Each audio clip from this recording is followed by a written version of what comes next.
खुदाम यीशु मसीह जिसमें होकर हम पर सजा का हुक्म नहीं होता है, उसी के नाम में आपकी सलामती हो। आज हम जिस मौजू पर बात करेंगे वो है बरज़ख, और सवाल ये है कि बरज़ख से क्या मुराद है और बाइबल मुकद्दस बरज़ख के हवाले से क्या फरमाती है। तो इस तरह से हम देखते हैं कि ये दरअसल दो सवाल हैं। तो आइए हम पहले सवाल पर गौर करते हैं कि बरज़ख जब लफ्ज़ बोला जाता है तो इससे मुराद क्या होती है। अब हमारे पास जो उर्दू का लफ्ज़ बरज़ख है, इसको इंग्लिश में परगेटरी कहा जाता है। परगेटरी का ताल्लुक पर्ज से है, और पर्ज का मतलब होता है किसी चीज को प्योर बनाना, जिसका मतलब है कि किसी चीज में से मलावट निकालकर उसको खालिस हालत में लाना। जैसे कि सोना होता है और उसको आग में सिताया जाता है ताकि उसकी सारी जो मैल कुचैल है या मिलावट है निकल जाए और वो खालिस हालत में आ जाए। और फिर एकलीसिया का यह मानना है कि बरज़ख दरअसल एक जगह का नाम है जो कि अजाब की जगह है, और जब ईमानदार इस दुनिया से रुखसत होते हैं तो अगरचे के जमीन पर रहते हुए उनके बहुत सारे गुनाह माफ हो जाते हैं, बहुत सारे गुनाहों की कीमत अदा हो जाती है जो वो अपने नेक कामों और दीगर बातों से वो अदा करते हैं। लेकिन बहुत सारे गुनाह ऐसे होते हैं जिनकी कीमत अभी अदा नहीं हुई होती है, तो उसी सबब से फिर वो बरज़ख में जाते हैं और वहां पर वो कुछ अरसे तक अपने गुनाहों की तादाद के लिहाज से उस जगह पर रहते हैं। और जब फिर वो उनकी ये सजा पूरी हो जाती है, या दूसरे लफ्जों में हम कहें कि वो इन गुनाहों से पाक हो जाते हैं, तो इस बात के लिए अब वो तैयार होते हैं कि वो खुदा की हजूरी में जा सकें, क्योंकि गुनाह का जो सारा असर होता है वो उनकी जिंदगी से अब दूर हो जाता है। तो इस हवाले से अब हमारे पास दूसरा सवाल यह है कि क्या बाइबली नुक्ता नजर से यह तालीम दुरुस्त है। अब किसी भी तालीम को जांचने के 3 पैमाने होते हैं। उसमें से पहले नंबर पर आप देखते हैं कि जो लफ्ज बोला जा रहा है, जो तालीम कही जा रही है, तो क्या यह तालीम लफ्जी तौर पर बाइबल मुकद्दस में मौजूद है या नहीं है। फिर दूसरे नंबर पर देखा जाता है कि शायद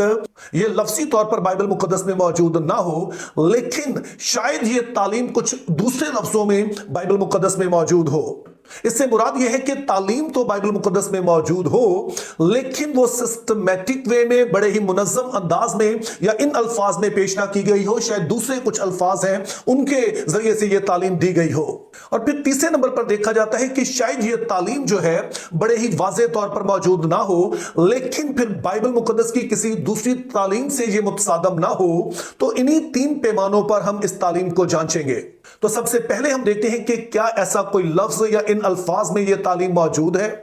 तो बाइबल मुकद्दस हमें यह बताती है कि वो लोग जो कि इस दुनिया से रुखसत होते हैं वो मुख्तलिफ जगहों पर जाते हैं। तो सबसे पहली जगह जिसका बयान किया गया है उसको बाज़ औक़ात आसमान कहा जाता है, बाज़ औक़ात खुदा की हजूरी कहा जाता है, बाज़ औक़ात फिरदौस कहा जाता है। यानी कि जो ईमानदार इस दुनिया से रुखसत होते हैं वो आसमान पर, फिरदौस में या खुदा की हजूरी में पहुंच जाते हैं।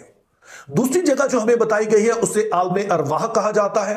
तो वो लोग जो यीशु मसीह पर ईमान नहीं रखते हैं उनके बारे में हमें बताया गया कि उनकी रूहें जो हैं वो आलमे अरवाह में चली जाती हैं। और ये जगह कोई खुशकुन जगह नहीं है, जैसे कि यीशु मसीह ने लाजर और दौलतमंद शख्स के बारे में बताया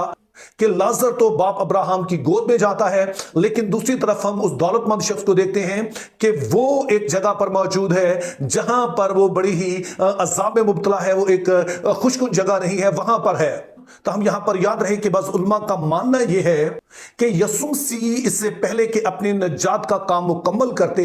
तमाम जो रूहें हैं, चाहे वो ईमानदार हों गैर ईमानदार हों, वो सारी आलमे अरवाह में ही जाती थी। लेकिन वहां पर 2 हिस्सों में आलमे अरवाह तकसीम था। एक तो वही जिसमें हम दौलतमंद शख्स को देखते हैं, और दूसरा जो कि एक खुशकुन जगह थी जिसको अब्राहम की गोद कहा गया, और वो दूसरा हिस्सा था, और वहां पर ईमानदारों की रूहें आराम करती थी।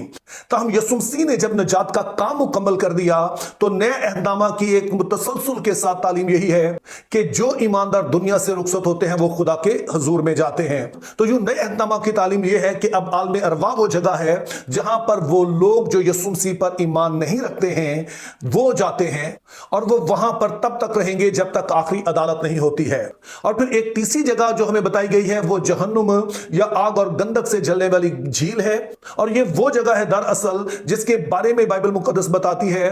कि यीशु मसीह जब अपनी आखिरी अदालत करेंगे तो आलम अरवाह में रुकी हुई वो सारी गैर ईमानदारों की रूहें और वो सभी लोग जो कि उस वक्त जिंदा होंगे और इब्लीस और उसके जितने पैरोकार हैं उन सभी को इस जगह में छोड़ दिया जाएगा, इस जगह पर उन्हें डाल दिया जाएगा ताकि वो हमेशा खुदा से अलग होकर जिए। तो इस तरह से हम देखते हैं कि आसमान का जिक्र है, फिरदौस का जिक्र है, बाप अब्राहम की गोद का जिक्र है और इसी तरह से आलम अरवाह का जिक्र है और फिर जहन्नुम या आग और गंधक से जलने वाली झील का जिक्र है। लेकिन बाइबल मुकद्दस में ऐसी किसी जगह का जिक्र नहीं है जिसका नाम बरज़ख हो।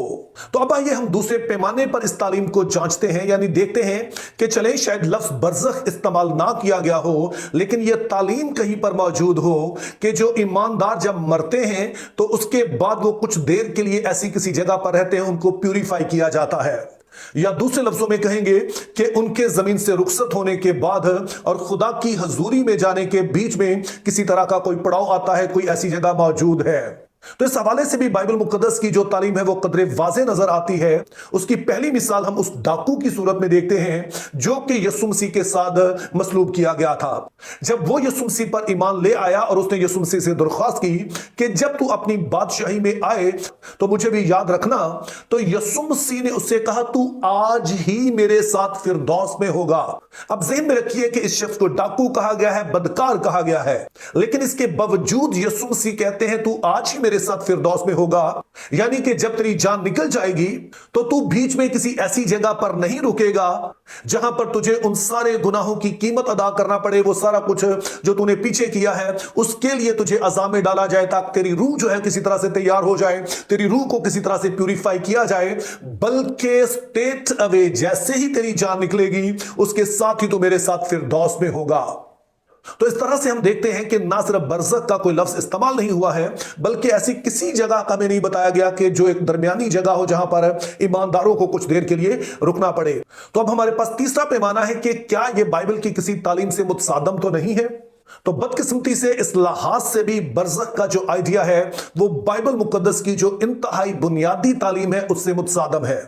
क्योंकि नया अहदनामा वाज़े तौर पर बताता है कि कोई भी शख्स अपने कामों की वजह से रास्तबाज नहीं ठहरता है। जैसा कि आप इफिसियों के नाम मुकद्दस पौलुस रसूल का खत उसका 2 बाब और उसकी 8वीं और 9वीं आयत पढ़ते हैं कि नजात जो है ये खुदा की बख्शिश है, खुदा की तरफ से दिया गया तोहफा है। ये किसी तरह से इंसान कमाता नहीं है, अपने कामों के सबब से नहीं है, अमाल की वजह से नहीं है, ताकि किसी के पास कोई फख्र ना रहे, कोई ये ना कहे कि मैंने अपनी नजात कमाई है, चाहे वो अपने नेक कामों की वजह से हो या फिर अपनी किसी तरह की सजा उठाने के वसीला से हो, बल्कि इसको वाज़े तौर पर जोड़ा गया है खुदा के फजल और यीशु मसीह पर ईमान के साथ। इसके अलावा जब हम रोमियो 8 बाब उसकी पहली आयत पढ़ते हैं तो वहां पर भी कैटेगोरिकली इस बात को कहा गया कि अब से जो मसीह यीशु में है उन पर सजा का हुक्म नहीं है। तो यहां पर ये अल्फाज नहीं लिखे हैं कि उन पर जुज़वी सजा का हुक्म नहीं या उन्हें जुज़वी सजा मिलेगी, बल्कि बिल्कुल ही वाज़े तौर पर बताया गया कि मसीह यीशु में होने का मतलब है कि मसीह ने हमारी खातिर हमारे हर एक गुनाह की कीमत जो है वो अदा की है। तो इस तरह से हम देखते हैं कि बाइबल मुकद्दस कैटेगोरिकली हमें बताती है कि वो लोग जो कि इस दुनिया से रुखसत होते हैं वो कौन कौन सी जगहों पर जाते हैं या जा सकते हैं, और इनमें बरज़ख का कोई जिक्र नहीं है। और ना सिर्फ बाइबल मुकद्दस में ऐसा कोई लफ्ज मौजूद नहीं है बल्कि ऐसी कोई तालीम नहीं है कि जहां पर हमें बताया गया हो कि जब ईमानदार दुनिया से रुखसत होते हैं तो खुदा की हजूरी में जाने से पहले उनका बीच में कोई और पड़ाव होता है या कोई ऐसी दरमियानी हालत होती है। और इन सभी से बढ़कर हमने देखा कि जो बाइबल मुकद्दस की बुनियादी तालीम है कि नजात